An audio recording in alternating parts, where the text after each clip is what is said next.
आज महाशिवरात्रि नीलकण्ठ बाबा धाम टोल वडा नम्बर 7 भजन कीर्तन भइरहेको छ। महाशिवरात्रिको पावन अवसरमा सबैजनाले आफ्नो आफ्नो ठाउँबाट छोडेर यो स्वार्थी संसार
माताजीलाई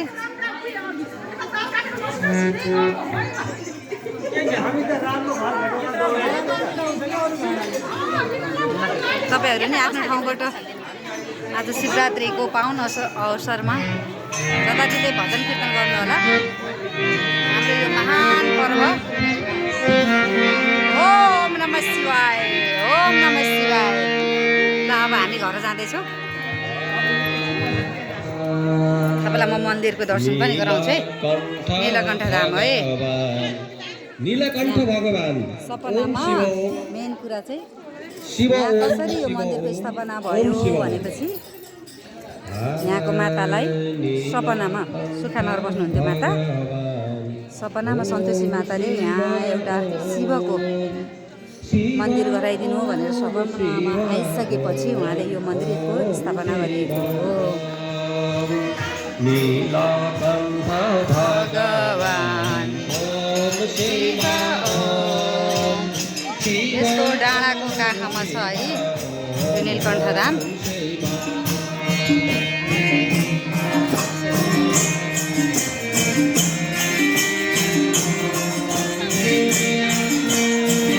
गाइज अब हामी घर जाँदै हाम्रो पनि गोलचौपारी आमा समूह भजन कीर्तन एउटा समूह छ। साँझ हामीले पनि त्यहाँ 7 बजीदेखि त्यहाँ भव्य कीर्तन हुन्छ। तपाईँहरू सबै आउनु होला। हर हर महादेव। ल भगवान्को नाममा उता टिकटक पनि भइरहेको छ है साथीहरू। दिदीबहिनीहरू एउटा रमाउने हो यो पनि होइन। यो पनि दिदीबहिनी रमाएको राम्रै हो। आइब